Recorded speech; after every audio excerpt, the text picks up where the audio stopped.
السلام علیکم ورحمۃ اللہ وبرکاتہ۔ رب اشرح لی صدری ویسر لی امری واحلل عقدۃ من لسانی یفقہوا قولی۔ الحمد للہ رب العالمین۔ پیرا نمبر 8 سورۃ الانعام آیت نمبر 146۔ اعوذ باللہ من الشیطان الرجیم، بسم اللہ الرحمن الرحیم۔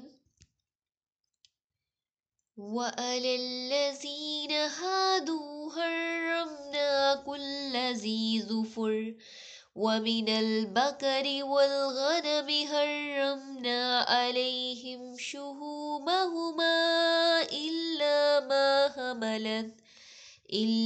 مَا حَمَلَتْ ظُهُورُهُمَا أَوِ الْحَوَايَا أَوْ مَا اخْتَلَطَ بِعَظْمٍ ذَلِكَ جَزَيْنَاهُمْ بِبَغْيِهِمْ وَإِنَّا لَصَادِقُونَ۔ اور ان لوگوں پر جو یہودی بن گئے، ہم نے ہر ناخن والے جانور کو حرام کر دیا تھا، اور گایوں اور بکریوں میں سے ہم نے ان پر ان دونوں کی چربیاں حرام کر دی، سوائے اس کے جو ان دونوں کی پیٹھوں یا آنتڑیوں نے اٹھایا ہو، یا جو کسی ہڈی کے ساتھ ملی ہوئی ہوں۔ یہ ہم نے انہیں ان کی سرکشی کی وجہ سے سزا دی تھی، اور بلا شبہ یقیناً ہم ہی سچے ہیں۔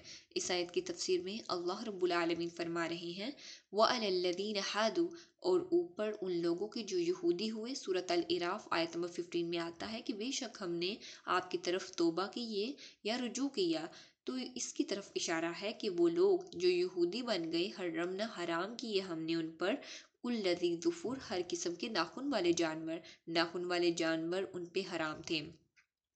وَمِنَ الْبَقَرِ، اور گائیں، وَالْغَنَمِ، اور بکریوں میں سے، حرمنا حرام کیے ہم نے، علیہم ان پر، شحومہما ان کی چربیاں یعنی جانوروں کی چربیاں بھی ان پر حرام تھی، الا ما حملت مگر جو لدی ہوئی تھی یا اٹھائے ہوئے تھی، ظہورہما ان کی پیٹھیں، او الحوایا یا آنتڑیاں، او مختلط بعظم یا جو مل جل جائے ہڈی کے ساتھ۔ تو یہود پر ہر قسم کے پنجوں والے جانور حرام تھے، اور ذی ظفر سے مراد وہ جن کے آگے سے انگلیاں الگ نہیں ہوتی، خاص طور پر جیسے بطخ ہے۔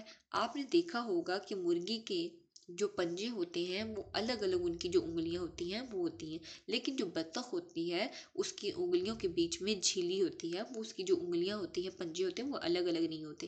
تو اس کی طرف اشارہ ہے ذالک، یہ جزیناہم ہم نے جزا دی ان کو، ببغیہم ان کی سرکشی کی وجہ سے، ان کی زیادتی کی وجہ سے۔ بیسیکلی یہودی سمجھتے تھے یا یہ دعویٰ کرتے تھے کہ وہ یعقوب علیہ السلام کے اتباع میں ان چیزوں کو نہیں کھا رہے۔ یعقوب علیہ السلام نے اپنے اوپر اونٹ کا گوشت حرام کیا تھا کسی بیماری کی وجہ سے۔ دیکھو ان کی تو ایک جینوین ریزن تھی نا، لیکن انہوں نے جان بوجھ کے اپنے اوپر کچھ چیزیں حرام کر لی تھی۔ ان پر جو کچھ حرام کیا پھر اللہ رب العالمین کی طرف سے یعقوب علیہ السلام کی پیروی میں نہیں تھا، بلکہ ان کی سرکشی کی وجہ سے تھا، جو وہ جان بوجھ کے اس طرح کر رہے تھے۔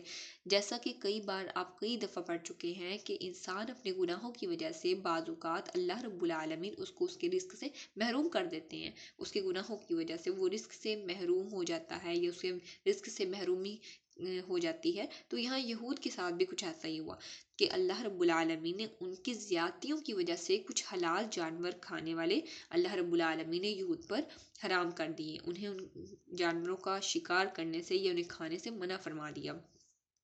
وَإِنَّا لَصَادِقُونَ، اور بے شک ہم البتہ سچے ہیں، ہم سے مراد اللہ سبحانہ وتعالیٰ ہیں، یعنی اللہ رب العالمین نے یہ بات بالکل برحق اور درست ارشاد فرمائی ہے۔ اللہ رب العالمین سے دعا ہے کہ وہ ہمیں دین کا سچا فہم نصیب فرمائے، اس پہ خود بھی عمل کرنے، دین کا پیغام دوسروں تک پہنچانے کی توفیق عطا فرمائے، آمین۔ وآخر دعوانا ان الحمد للہ رب العالمین، سبحانک اللہم وبحمدک، نشہد ان لا الہ الا انت، نستغفرک ونتوب الیک۔ السلام علیکم ورحمۃ اللہ وبرکاتہ۔